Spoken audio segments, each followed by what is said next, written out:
Você comentando em outras oportunidades, em outros conteúdos, sobre a questão do seu pai sair de um padrão de trabalho, de emprego e virar taxista. Como que foi essa situação? Por que se deu essa... Cara, meu pai trabalhava no negócio de transporte de valores. Aos meus 15 anos de idade, eu tinha que ligar para um telefone de noite, falar uma senha para mostrar que estava tudo bem para dormir. Caralho. Porque era a época que tinha muito roubo de carro forte. E o meu pai era gerente geral de uma unidade no Rio de Janeiro de carro forte. Que lugar para ser Então gerente. a gente era constantemente ameaçado. Meu pai blindava muita gente disso, óbvio. A empresa entregava toda a estrutura de segurança, etc e tal. Eu nem fazia ideia. Eu fui saber disso com 25 anos numa briga com meu pai, que ele me contou. E aí as coisas começaram a fazer sentido. Porque eu lembro de eu perceber que o mesmo segurança que era do colégio, de repente aparecia no outro colégio que eu ia. Eu falava, pô, caralho. Tem alguma coisa errada. No início era engraçado, Uhum. com tantos anos tu reparava e aí o negócio. E com 25 anos meu pai me contou isso. E foi exatamente ali mais ou menos na época que meu pai falou assim, olha, você vai entrar numa fase agora, foi com 16 para 18, né? Essa primeira mudança dele. Ele virou e falou, olha, ele começou a alugar o barco. Ah, então foi começou por a isso. fazer outras coisas. Uhum. E aí ele chegou pra mim e falou, ó, deixa eu te falar um negócio, filho. Você vai começar a querer sair pra balada. Eu já tava começando a querer ir pra matinê, coisa e tal.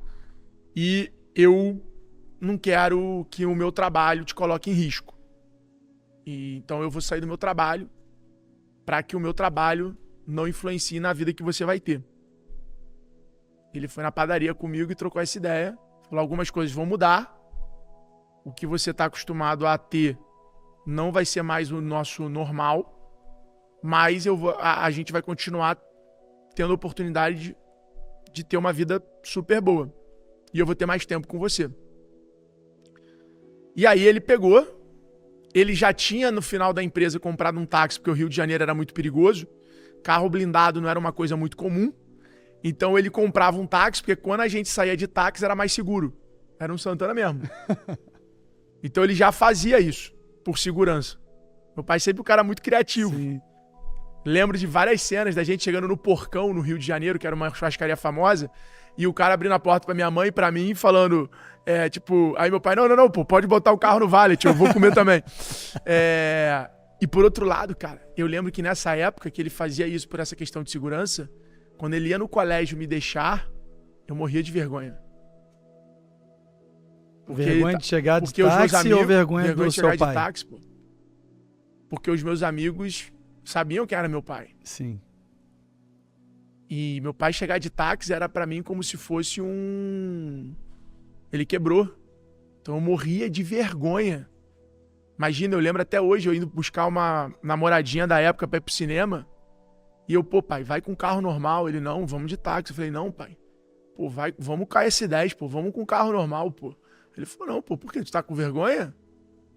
Aí eu falava, tô, pai. Ele falou, não, pô, então vem no banco da frente comigo. Porque na época era muito comum andar no banco de trás do táxi. Quando você andava no banco da frente, normalmente era porque você tava com um taxista. Sim. E eu lembro disso, quando ele me levava pros jogos de polo aquático, eu chegava de táxi. Eu tentava sempre chegar depois, pra todo mundo já ter chegado. Eu tentava sair antes. Eu lembro que aquilo ali me incomodava muito. Só que, por outro lado, hoje eu vejo que o meu pai sair de um gerente geral, de uma operação grande, de um cara que é de helicóptero para Angra da empresa, para ele simplesmente dirigir um táxi tranquilão e virar marinheiro tranquilão, aquilo ali foi uma aula de humildade que eu tive. E ele falou para mim, ele falou, pô, eu não vou priorizar, e esse é meu pai até hoje, é o cara da qualidade de vida. É o cara que, pô, gosta de fazer o que ele curte. Que nenhum preço compra a felicidade do meu pai.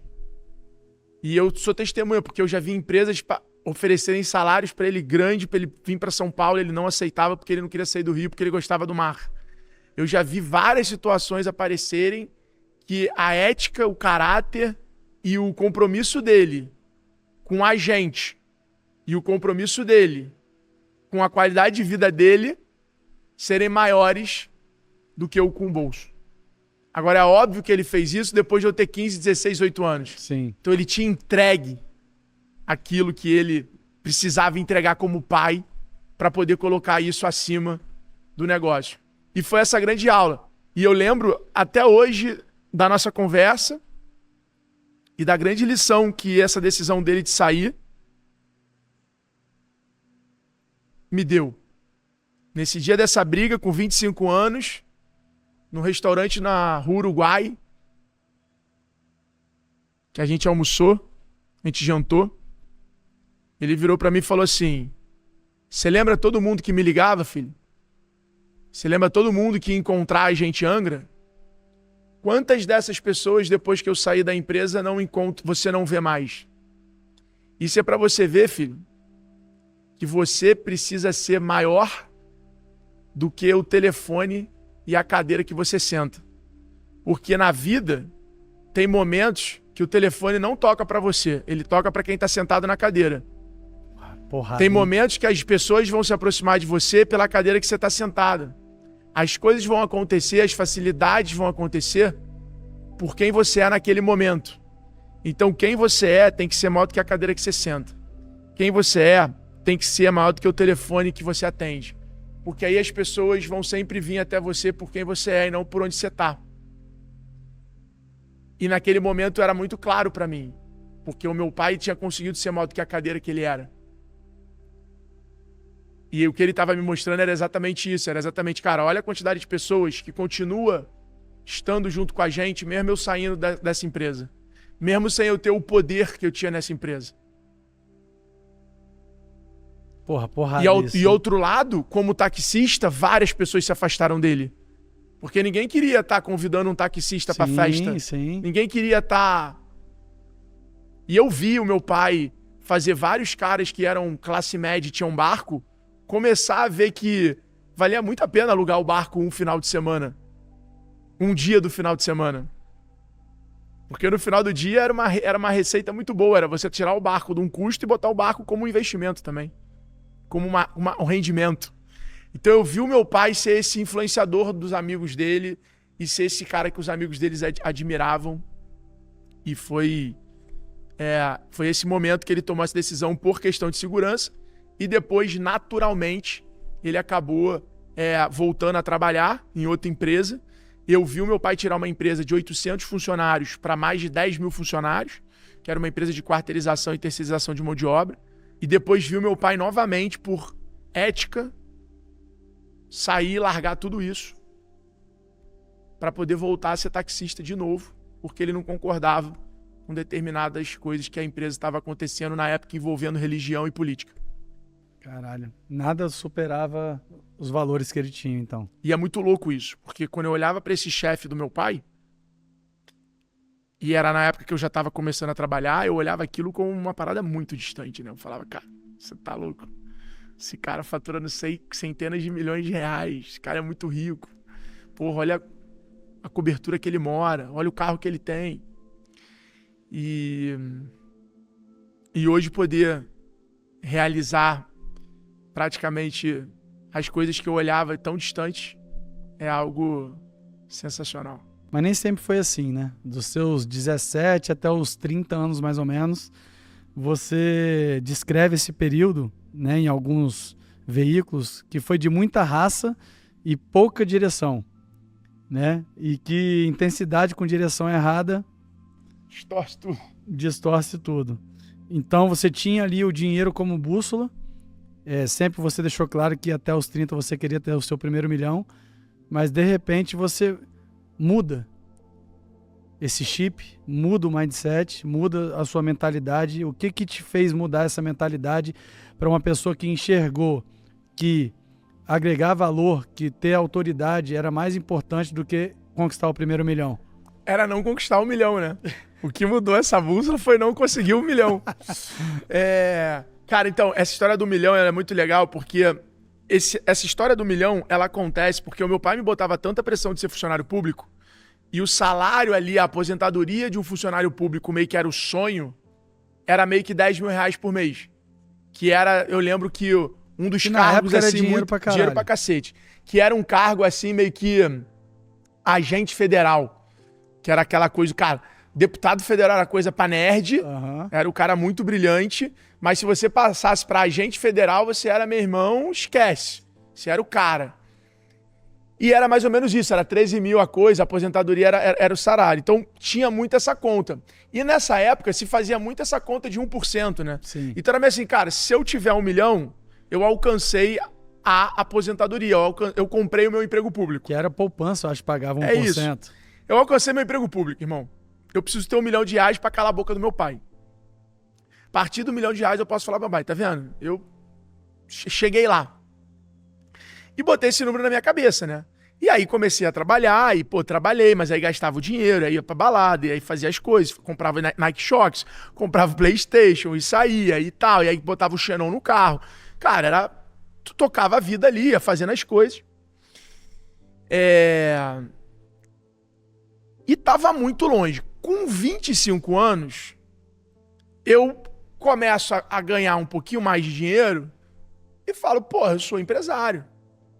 Eu não sou mais um freelancer, eu sou um empresário. E aí eu começo a emprestar dinheiro. No Rio era muito comum factory, né? Trocar cheque. Sim. E eu, daquele jeito mais informal, empreendedor, começo a falar, cara, vou começar a emprestar dinheiro. E aí começo a antecipar a compra de folha em gráfica com a inteligência sagaz. Então eu começo a falar, cara, esse cara da gráfica, eu virava pro cara da gráfica... Você já sabia como era o fluxo de caixa do cara? Não, o cara da gráfica... Por que acontecia? O cara da gráfica virava pra mim e falava assim, se você comprar o papel pra pagar em 60, 90, 120, que é o normal, é tanto. Se você me pagar à vista, eu consigo te dar 15% de desconto, 20% de desconto. Então, quando ele falava isso pra mim, eu entendi que tem outros clientes que compram a prazo e que eu poderia pegar os 15% para receber em 3 meses. Então 15% dava 5% ao mês. Eu não tinha o dinheiro, o que eu fiz? Fui na minha tia, fui no meu técnico de polo, falei, eu tenho uma operação que dá 5% ao mês. Você quer ganhar 2 e eu ganho 3? Eu vou antecipar a compra de papel de gráfica. Então eu basicamente comecei a fazer isso. Feito isso e deu certo, eu falei, quais outros negócios eu consigo antecipar capital e pegar recebível? E comecei a fazer isso de forma informal, pequeno ali, com conhecido. Só que aí o que eu comecei a fazer? Falei, cara, eu lembro até hoje, eu fiz uma captação de patrocínio para uma ilha em Angra, que foi a primeira porrada que eu ganhei, R$30 mil, Ilhas Tropicais, da Saveiros Tour. E nessa negociação, eu aprendi que como é que a Ambev ganhava dinheiro, a Itaipava ganhava dinheiro. Ela ia no teu bar e ela falava, ó, tá aqui R$100 mil em enxoval, mas você tem que comprar cerveja minha há 2 anos. Tinha fidelidade. E eu, com essa sagacidade, falei, cara, então é isso. Eu vou pegar os clientes e vou falar, ó, eu antecipo seu recebimento, mas você assina um contrato comigo de 2 anos. Então eu comecei a antecipar em troca disso.